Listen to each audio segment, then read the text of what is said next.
សុស្ដីជុកខ្ញុំនៅទីថៃសក្ការៈសុសគីមកសម្រាប់រឿងព្រះទានទីក្រុងភាគ2តពីភាគមុនយើងបានឃើញស៊ូឈីងស្រែកសុំជំនួយពីអ្នកខាងក្រៅសេចរឿងក៏បង្ហាញឲ្យទៅកន្លែងផ្សេងមានមនុស្សអ្នកនិយាយថាដូច្នេះតើមានអ្វីកើតឡើងសេចរឿងក៏កាត់ទៅកន្លែងផ្សេងមួយទៀតបន្ទប់ខ្លឹកខ្មោចនៅវិទ្យាល័យជាងសិទ្ធិមានក្មេងប្រុសនេះនិយាយថាពេលមន្ត្រីប៉ូលីសផ្សេងទៀតមកដល់គាត់បានសម្លាប់ខ្លួនហើយក្មេងប្រុសនេះមានឈ្មោះថាលីបែនគេនិយាយចាប់ឲ្យមិត្តភក្តិរបស់គេម្នាក់និយាយថាឯងជាអ្នកនិពន្ធឬខ្មោចដែលល្អខ្ញុំមានអារម្មណ៍ថាខ្ញុំនឹងត្រូវជួយខ្មោចនៅយប់នេះគេមានឈ្មោះថាលីហ៊ុនស៊ីងស៊ីបានក៏និយាយទៅកាន់ហ៊ុនស៊ីនថារឿងខ្មោចវាមិនត្រឹមតែមានប្រភពចេញពីនាយកដ្ឋានប៉ូលីសប៉ុណ្ណោះទេប៉ុន្តែថែមទាំងរីករាលដាលដូចជាភ្លើងឆេះពេញអ៊ីនធឺណិតទៀតគេនិយាយចាប់ពេលនោះគេក៏បាននិយាយបន្លាយទៅកាន់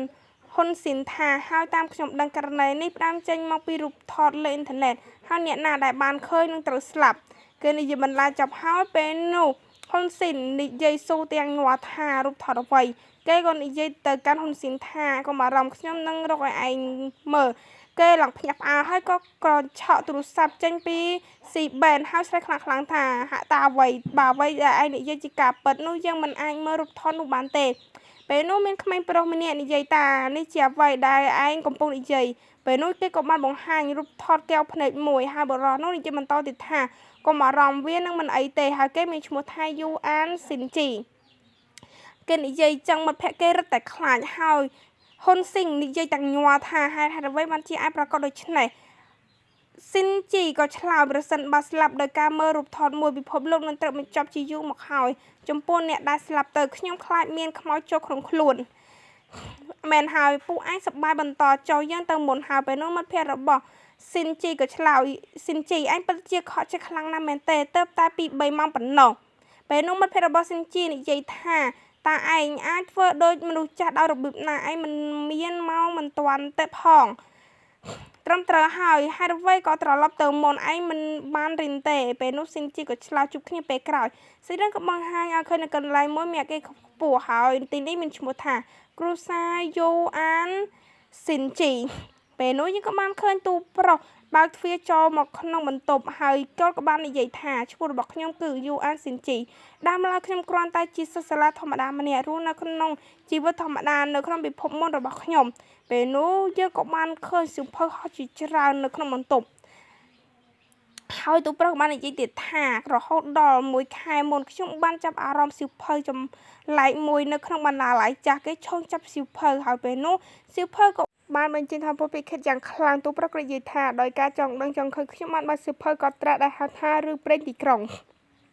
បន្ទាប់មកខ្ញុំបានមកកាន់ពិភពលោកបច្ចុប្បន្នហើយបានក្លាយជាសិស្សនៅវិទ្យាល័យជាងសិទ្ធិសេចក្ដីក៏កាត់ទៅកន្លែងបញ្ចុះសពមួយកន្លែងហើយគាត់ក៏និយាយទៀតថាឪពុកម្ដាយរបស់ម្ចាស់ដើមបានទទួលមរណភាពក្នុងឧបទ្ទហេតុធ្លាក់យន្តហោះទុកឲ្យខ្ញុំជាមួយនឹងមរតកនឹងការបង់ប្រាក់ធនារ៉ាប់រងដ៏ធំខ្ញុំអាចរស់នៅដោយស្រួលហើយមិនចាំបាច់បារម្ភពីជីវិតខ្ញុំមួយរយៈពេលនោះគេក៏និយាយបន្តទៀតថាបន្ទាប់ពីជីវិតរបស់ខ្ញុំស្ថិតក្នុងគ្រោះថ្នាក់ដោយសារតែសៀវភៅកំណត់ត្រានេះវាមានរយៈពេល30ថ្ងៃកំពុងរាប់ចុះគេក៏បានប៉ះនៅខ្សែករបស់គេហើយលេចឡើងនៅសៀវភៅចំពោះមុខគេហើយគេក៏បានបើកពេលនោះទូប្រុសក៏បាននិយាយទៀតថាយើងទៅតាមច្បាប់នៃកំណត់ត្រាខ្ញុំត្រូវតែសរសេររឿងនិទានទីក្រុងដើម្បីទទួលបានពិន្ទុល្អនិងអាក្រក់ដើម្បីបន្តជីវិតរបស់ខ្ញុំហើយបន្ទាប់ពីរយៈពេលនៃការសង្កេតនេះខ្ញុំបានរកឃើញថាដរាបណារឿងព្រេងនិទានទីក្រុងត្រូវបានសរសេរនៅក្នុងសៀវភៅកំណត់ត្រានេះវានឹងក្លាយជាការពិតហើយការបំផុសគំនិតសម្រាប់រឿងដំបូងរបស់ខ្ញុំបានមកពីម្ដាយនិងកូនដែលត្រូវបានរំលោភបំពានសៀវភៅក៏បានប្រាប់ថារឿងនិទានទីក្រុងទស្សនវិជ្ជាក្នុងឆ្នាំ2020នៅថ្ងៃទី4ខែមិនិនារូបថតមួយសន្លឹកត្រូវបានផ្សព្វផ្សាយនៅលើអ៊ីនធឺណិតក្នុងទីក្រុងជាងរូបថតនេះគឺចម្លែកណាស់មានតែភ្នែកដ៏ធំមួយនៅក្នុងទីក្រុងជាងដរាបណាអ្នកបានឃើញរូបថតនេះហើយជួបនឹងច្បាប់នៃការសម្លាប់ជនបង្កហិង្សាដោយចេតនានិងឃើញក្របភ្នែកតាមរយៈកន្លងណាមួយក្នុងពេលអនាគតដ៏ខ្លី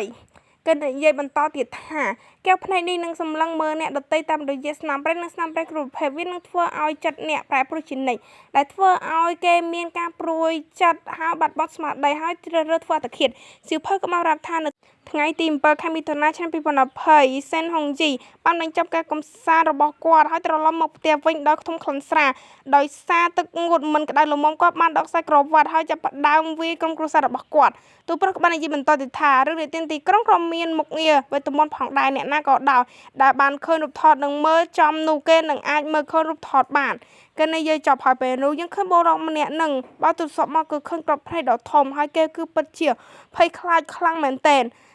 ទូប្រុសក៏បាននិយាយបន្តទៀតថាបទពិសោធន៍ដែលពាក់ព័ន្ធរបស់គាត់នឹងត្រូវបានកត់ត្រាជាលាយលក្ខណ៍អក្សរនៅលើទំព័រនៃសៀវភៅការពិតនៃរឿងព្រេងទីក្រុងសេចក្ដីក៏បានប្រាប់